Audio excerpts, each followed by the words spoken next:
rinse your bottles. 24 area Heineken, you must rinse each and every can, Baba. You can't just do the whole thing. Got a bad man going insane. Mona Lisa. Hey guys, welcome back to my YouTube channel. My name is Koketo, also known as Angelo. I am a South African currently living in Japan. I've been in Japan for 3 months, and so Uzuri Africa, who is a fellow South African YouTuber, but her YouTube is mainly about teaching English online. So she suggested that I do a culture shock video, and that's what today is all about. Culture shocks. Since I've been living in Japan for the past 3 months, and here goes. Oh, I have written some of it on my phone, so if you see me looking down, this because I'm referring back to my phone, because that's just how my mind works. Okay, so culture shock number 1. The toilets in Japan. So the toilets were my first culture shock, because that's the first place I went to. Once we got to the airport, I went to the bathroom, and to my surprise, guys, the toilets are so advanced. It's crazy.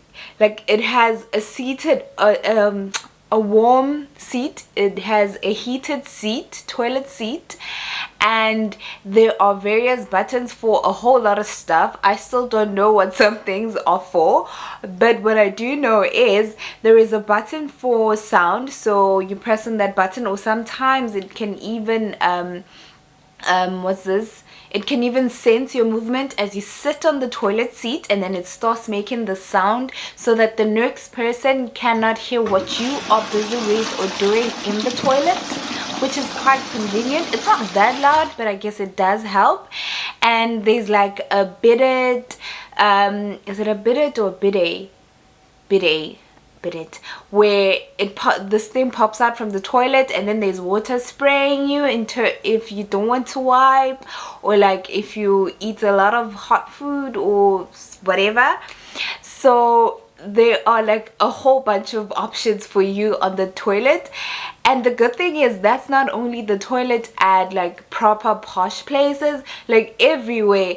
The toilet at my place has that, the toilet at school has that, where even some public toilets have like the whole advanced toilet thingy, and that has been like a convenient thing for me. But also those advanced toilet, there is also like a polar opposite of that, which are the Japanese style toilets where you have to squat. Where you gotta go the whole way and squat, so your knees better be functioning really well, because you have to go all the way down, which I really do not like those bathrooms. But sometimes that's the only option that you have. Like, you don't get the option to use anything else, so you just have to do it, and you gotta squat the whole way so that your pee doesn't splash all over your thingy, your feet. And that brings us to our second culture shock, which is Japanese people's knees. Guys, their knees, guys, they have strong knees. You thought Megan Thee Stallion, not Megan Trainor. You thought Megan Thee Stallion has like knees for days? Oh my god, Japanese people got knees. They can kneel anywhere, and like, it's not even a thing. Literally, when they like, you're sitting down and somebody wants to come talk to you, they'll just kneel. And I'm like, how do you guys do it? I tried doing that Japanese kneel at some thingy that we had at a Japanese house, and I couldn't sit up straight for a minute. I couldn't do it. It is crazy. But they do it so easily. Their knees, like, they just bend, and their knees, and like, it's comfortable, and they can sit like that for like hours, and that's how they sit at some restaurants. So whenever I'm going out, I always have to pray that it's not that, because it's a bit uncomfortable. So I need to start practicing my sitting, which I need to get to for real. But anyway, their knees are really good. They're like proper knees. I'm 26, and you guys already know what happened last December. My knee almost gave up on me. But anyway, that's that. So culture shock number 3. So Japanese people leave their cars running. not even Japanese. If you're in Japan, you can leave your car running, your car's engine running, and go into a convenience store. And there's literally no one in the car. Not that you can leave a passenger. No, you leave your car, get out, leave the car engine running, and then you go into a convenience store. And for like a good 5 to 10 minutes, there's no one in the car. Where, guys, if that was in South Africa, by the time you get back from that convenience store, you will find your car ko Ramantata. A ke wa tsebe ko Ramantata, mara ke jore ke khole gampe ene ke mo tlo ikreang koloi ya gago. By the time o tswang ka mo convenience store. Hi, but guys, you leave your car running and you go into the store, and not that you looking over or you mind your business, you do your thing, and then you can go. I've never tried it because I got trauma, I guess, and I'm not trying to test the gods, but people do that. It still shocks me to this day. And that brings us to our fourth culture shock, which is how safe Japan is. People leave their cars' engines running because Japan is pretty safe. It is crazy safe. It is so safe. It's just weird because people walk in the streets at night and like nobody's trying to pickpocket you. Like you can just place your phone at the back and at your back pocket, and you'll be walking in a very crowded area and nobody is like trying to hustle you. And I'm just like, I guess this is what normal is. But how much chaos are we living in South Africa? Because there's no concept of like burglar doors or security guards or private security. That's not a thing here. And it saddens me that we'll never get to know that reality in South Africa, or that normalcy in South Africa, because in South Africa you can't even get 15 seconds of rubaisa, of being unconscious of what is happening around you, or being unaware of what is happening around you. If that people leave their belongings on a table and they can go like to the toilet or go back to the counter. If it's at a restaurant, they can go to the waiter or something and leave their belongings on the table, and then only come back later and they'll find their things still in the same position. And not like they'll be leaving books. They can leave their wallets, their phones, their car keys. And I'm just like, what is this? How crazy is that? Because I mean, it's not crazy. What we live in what the state of what we live in South Africa is what's crazy. This is not crazy. Japan safety is like what is supposed to be normal. That is what we all supposed to be living in. That's the situation we all supposed to be living in. And you know, when you don't know how that feels like when you do get to experience it, it is kind of shocking that this is people's reality. It just makes you sad to know that, you know, things are different in your country, and that is what you've always known your whole life. Like you've always been on survival mode in that instance, and it is crazy sad. But that's just how safe Japan is. And my fifth culture shock is how polite Japanese people are. People are insanely polite. They're always looking out to help, looking out to like be nice. It's weird in a way. When I first got here, I was like, why are they so nice? Like, they're so nice, it feels like they're hiding something. You know, when a kid is acting strange or in a way that you're not used to, and then you're like, what did you do? Why are you acting like that? That's exactly how I felt when I got here. But they're crazy polite. Like, they're so nice. Everybody's so nice, always looking out to help you. Obviously, because I'm a Gaijin, and you can tell that from like 15 miles away. But they've just been really polite and really helpful. There are pros and cons to that but that's not what we're getting into today, and that's not my issue to unpack. But the people are just really polite in a very refreshing way. Like in South Africa, we always talk about Ubuntu, and people that visit South Africa always say that people in South Africa bana leboto Ubuntu. We pride ourselves on the concept of Ubuntu, but this is just a whole new level of Ubuntu that I haven't seen before. And that brings us to our sixth culture shock, which is the bowing. So in Japan, there are different bows. There's like a bow, which is like a head nod type of thing, and then there's like another bow that you do to your colleagues, or like, you know, when you thank somebody or whatever. And then there's like the whole 90-degree bow that you do to like an elderly or a person of higher ranking, or if you are really grateful for what somebody did for you. So we bow all the time. When you meet a colleague in the hallway, you need to bow. You need to do that bow. Even bow in your car, like at a stop sign, somebody gives you way, you do the whole bow in the car. I don't want to say it's akin to like a curtsy, the curtsy that we do in African culture when you're passing something to somebody, or like an elderly, or you're greeting them, then you do a young curtsy, like you bend your knee. But it's something like that, but you just do it a lot more in Japan. And that brings us to our seventh culture shock, which is how clean the streets are. It is super clean, and the crazy thing is there are no street bins. There are no bins, public bins in the streets. I've seen like 2 bins, and that's because in a public area, and that's because one was by a vending machine, and the other public bin that I saw was at the train station. But apart from that, you're not gonna come across a bin.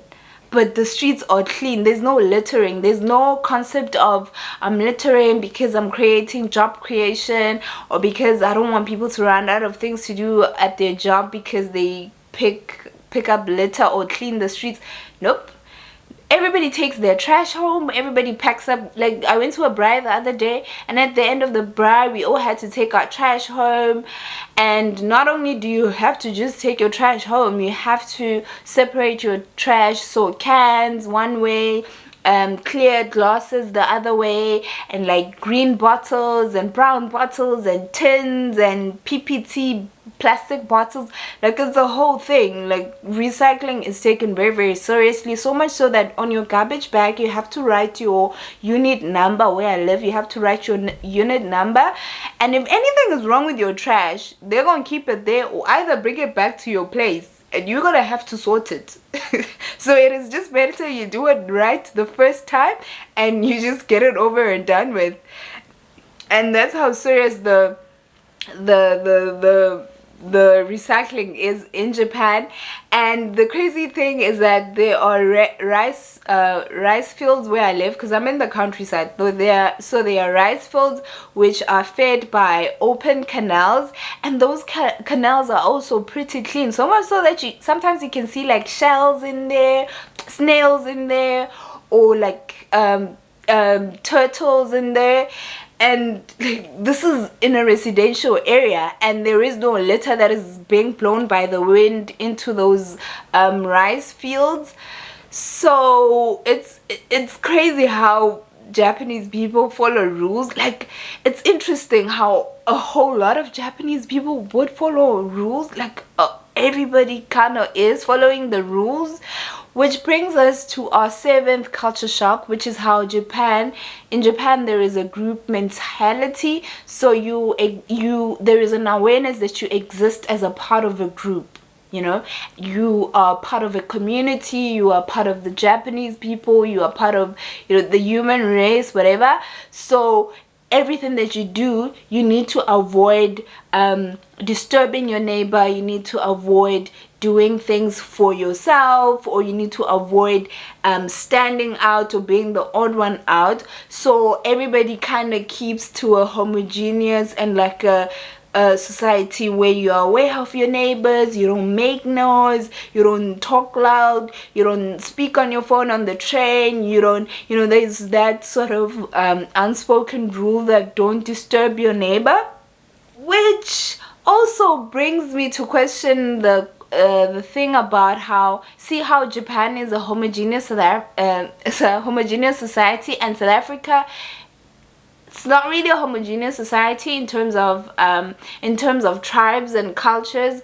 So in South Africa we have 11 official languages, which are closely related, or if not directly related, to the number of tribes or cultures that we have. Within those 11 cultures, we still have like subcultures or dialects. So there's a lot of separation in South Africa, which brings me to question how the rainbow nation that we pride ourselves in, and given our history, of colonization and apartheid, how good of a thing is it that we are so there are so many subgroups in the community or society that we exist in? What is diplomacy? What does it mean to be South African?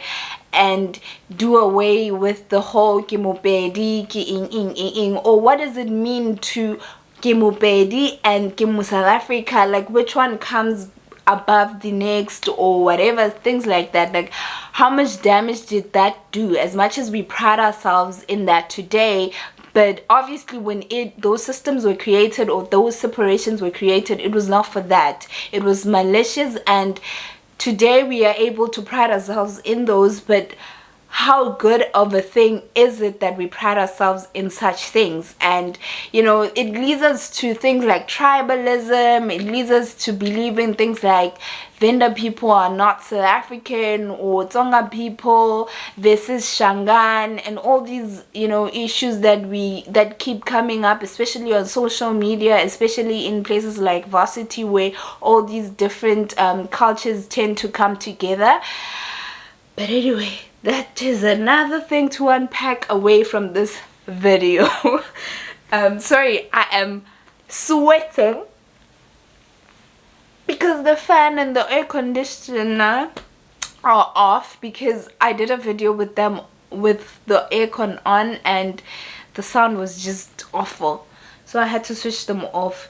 Which brings us to our 8th culture shock, which is the heat. It had nothing to do with culture, but the heat, it deserves to be in this list. The heat, it is crazy hot. I am from Gasaroka, Gaskukune, where it is hot. It is considered hot.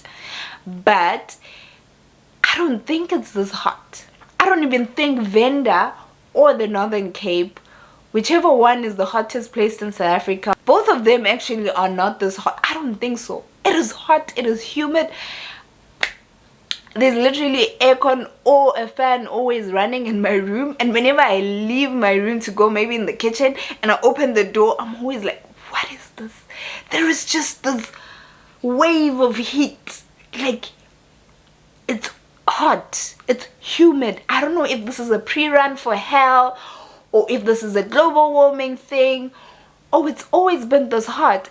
But also it makes me concerned, because before I came here, everybody was telling me about how cold it is, the snow, you need to come prepared, it's very cold.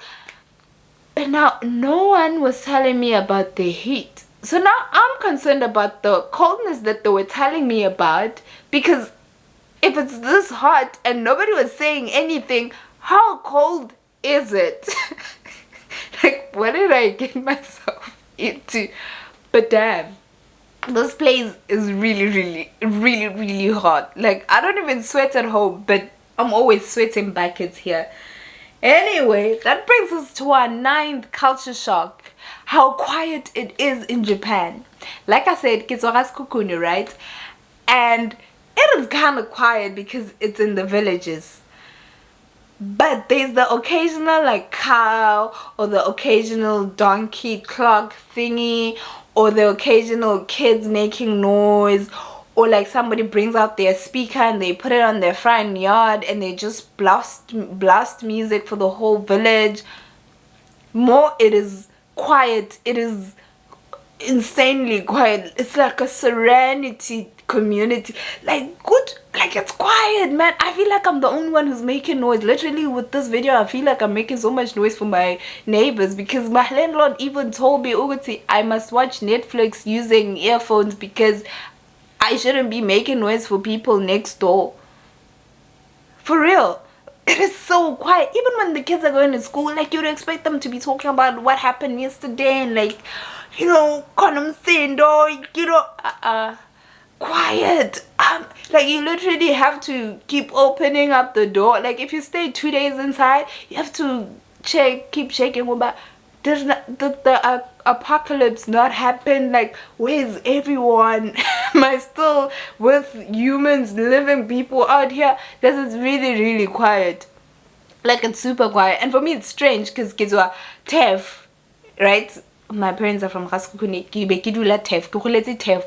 And go TEF Valley, we know taxi drivers. So in South Africa, our main public transport is a minibus taxi, which is like a 15-seater car. And with that SUV car taxi thingy, it is always hooting to let people know that it's empty or it needs more passengers. So it's always going around the residential area hooting, letting people know that, you know, I'm going to town. If you need transport, I'm here, whatever. So here, there's literally nothing. Yesterday, I actually heard the first car hooting, and I was like, wait, what? You know, there was warmth in my heart because it reminded me of but it is just really, really, really quiet. I swear it is. That was our last culture shock. So yes, it's been 3 months in Japan. It's been an insane experience. It's been a beautiful experience. There's been a lot of unpacking, a lot of having to consider a few things, having to question a few things, question if this was a good decision, question if this was, you know, what I wanted, question, you know, a whole lot of learning, unlearning, a lot of unpacking, a lot of happiness, a lot of, do I even know, you know, what's going on, a lot of what did I get myself into, because I had to start off by learning how to write my name using the local writing system, and that's just been how far deep I've thrown myself in. I've just thrown myself into the deep end, and that's been a paddle or a sink not even a sink situation. It's just been a paddle situation because this is what I've wanted for the longest time, and I'm so grateful to be here, to live in a society as calm, as beautiful, as polite, as interesting, as homogeneous as Japan, which has had me question a whole lot of things about myself and try to deload and go back to the basics of humanity, of what it is that makes me a black person, what it is, what it means to be this person, what it is, what it means to be a black person in Japan, what it means to be all these different things, and just peeling off layers and layers of myself. And I am looking forward to the next years, decades, I don't know, we'll see how long I get to live here, but I'm happy, I enjoy it. And if you are looking to move abroad, I highly suggest you go for it. If you've never considered it before, maybe you could just visit whatever place, whatever foreign country you are interested in. Maybe it is Japan, maybe it's not Japan, maybe it is whatever Asian country. I say go for it, go for it. You can only come out on top of your experience, well, depending if you're an optimist, but highly likely that you're gonna come out a far better person than you went in. Anyway, goodbye and thank you for watching.